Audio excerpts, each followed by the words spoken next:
दोनों मुस्तफ़ा भाई और आपकी बातें सुन के ये महसूस किया जा रहा है कि आप दोनों चाहते हैं कि 90 दिन के अंदर इंतखाबात ना हो, तो कितने दिनों में हो कम से कम इतना भी बता दें। और दूसरा ये कि बिजली के यूनिट 12 रुपये आज फिर इजाफे की बातें हो रही है, एप्लीकेशन दायर हो चुकी है, लोगों के पास खाने को कुछ नहीं है, उनको इस इलेक्शन से केयर टेकर सेटअप से, एमकेएम से, पीपल्स पार्टी से, जीडीए से कोई सरोकार नहीं है, उनको 2 वक्त की रोटी चाहिए। उसके लिए कुछ है प्लान आप लोगों के पास? हमारे आप महसूस ना करें इस वाली बात को, तो आपको महसूस हो रहा है कि हम 90 दिन में नहीं चाहते। हम तो चाहते हैं कि भाई 60 दिन में हो जाए इलेक्शन। लेकिन इलेक्शन कैसे होने चाहिए?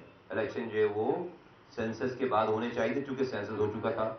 सेंसस के बाद जो है वो सेंसस के बाद इलेक्शन जो है वो जो आईनी और कानूनी एक रिक्वायरमेंट है कि भाई डिलिमिटेशन होनी चाहिए। तो डिलिमिटेशन जो है वो होने के बाद इलेक्शन होने चाहिए, फिर उसी तरह से वोटर लिस्ट तरतीब होगी। अब 7 अप्रैल को जो पीपल्स पार्टी के न्यूमरेटर्स और उनके डीसीज ने गलत जो है मर्दमशुमारी करके ये रिपोर्ट दे दी कि 98% मर्दमशुमारी कंप्लीट हो गई है 7 अप्रैल को। फिर फेडरल गवर्नमेंट आई है और उन्हें जब सबूत और शवाहिद मिले तो उनको पता चला कि नहीं, अभी बहुत सारी बिल्डिंग, हजारों में बिल्डिंग जो है वो या तो कम गिनी गई है, नहीं गिनी गई। करते करते करते जाकर जुलाई में जाकर वो डेट खत्म हुई है। अगर अप्रैल में सही गिन लेते तो जुलाई तक का ये डिले नहीं होता। जुलाई में होने के बाद जब ये सारा रिजल्ट आया है, सब चीजें हुई, तो आपको पता है आपके सामने सारी चीजें। तो ये डिले हमारी तरफ से नहीं है। जो लोग आज 90 दिन में इलेक्शन कराने की रट लगाए हुए, अगर वो अपने नुमाइंदों और अपने लोगों को गलत काम पर नहीं लगाते तो ये डिले नहीं होता।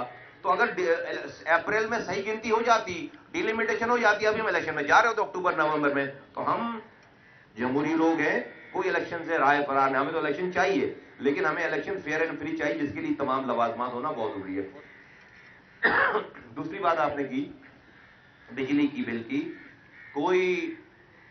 कोई इसका, मैंने आपको अर्ज कर दिया अपनी पहली बात में कि देखिए हम क्या कर रहे हैं कि हम जो लॉस कितना है, 2.3 ट्रिलियन का लॉस है। जो सर्कुलर डेट है 2300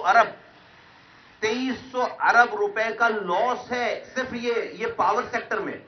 ये दहशत, पिछले 20 सालों में दहशतगर्दी से पाकिस्तान को इकोनॉमिकल जितना नुकसान हुआ है, उस दहशतगर्दी के लॉस के बाद सबसे बड़ा लॉस बिजली का लॉस है। आपको पता है, सबसे बड़ा लॉस बिजली का लॉस है। इसको फिक्स किए बगैर आप इस मुल्क की इकोनॉमी को ठीक कर नहीं सकते। अब इस लॉस को 2300 अरब रुपए के लॉस को ये कैसे पुर कर रहे हैं?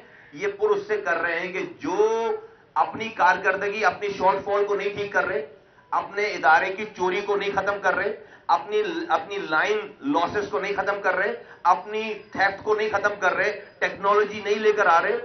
बिल्कुल जिसे कहते हैं कि ना, बिल्कुल स्टीरियोटाइप ये काम है। अच्छा भाई, एक डाकू आया मेरी दुकान से डकैती डालकर चला गया। अब मैं क्या कर रहा हूं, डाकू की कंप्लेन करने के बजाय, एफआईआर लॉन्च करने के बजाय, उसके पीछे जाकर दौड़कर जाकर उससे अपना माल रिकवर कराने के बजाय मैं अगले कस्टमर का इंतजार कर रहा हूं। जो नया कस्टमर आया मेरी दुकान पर खरीदने के लिए, मैंने उससे तो उसके पैसे लिए, वो जो डाकू चोरी करके लेकर गया डकैती डालकर, मैं उसके भी पैसे उस कस्टमर से ले रहा हूं जो मेरे पास बेचारा खरीदार आया। तो इस पाकिस्तान में बिजली का निजाम हम ऐसे चला रहे हैं कि जो डाका डाल रहा है, चोरी कर रहा है, उसको नहीं पकड़ रहे। जो बिजली का बिल दे रहा है उसको कह रहे तू उसके भी बिल दे दे हमें, जो चोर है। अब कराची पूरे इस सर्कुलर डेट में, 2.3 ट्रिलियन के सर्कुलर डेट में, के इलेक्ट्रिक के सार्फिन का 1 रुपए भी नहीं है लॉस। हमने लॉस नहीं किया, लेकिन हम 2.3 रुपए 81 पैसे, 3 रुपए 81 पैसे फी यूनिट कराची के लोगों के जेबों से निकाला जा रहा है के इलेक्ट्रिक के बिल में, जो कि हमारा लॉस नहीं है, क्योंकि हमने सारे लॉस को डिवाइड कर दिया पूरे पाकिस्तान पे। भाई हमने चोरी नहीं की है, इस 2.3 ट्रिलियन में हमारा 1 रुपए भी शामिल नहीं है इस चोरी में, लेकिन हम जो है वो कराची से आप वो पैसे ले रहे हैं। तो उसका हल जो आप कह रहे हैं, उसका हल ये नहीं है जो हुकूमत कर रही है और मुसलसल तवातुर के साथ हुकूमत कर, इसका हल रिफॉर्म है। रिफॉर्म इदारों में, इस बिजली, इस पावर सेक्टर में रिफॉर्म लाए बगैर ٹیکنالوجی استعمال کیے بغیر، اپنی ایفیشنسی بڑھائے بغیر، اور ملٹیپل ڈسٹریبیوشن کمپنیز. بھائی آج آپ کے پاس، جب یہ فون پر آپ کے ایک پی ٹی سی ایل تھا پاکستان میں، تو آپ کو ان کمنگ کے پیسے دینے پڑتے تھے. آج آپ کے پاس 10 کمپنیاں ہیں، آپ ایک کا کارڈ نکالتے ہیں، دوسرے کا کارڈ سم لگا دیتے ہیں، آپ کا فون چل پڑتا ہے. کمپٹیشن سے کیا ہوا؟ آپ کی کارکردگی بڑھ گئی، ریٹ چیپ ہو گئے، اور آج آپ کو سم لگانے کے بھی جو پیکج مل جاتا ہے. تو یہ کمپٹیشن جو ہے وہ لانے کی ضرورت ہے اس بجلی کے سارے نظام میں بھی.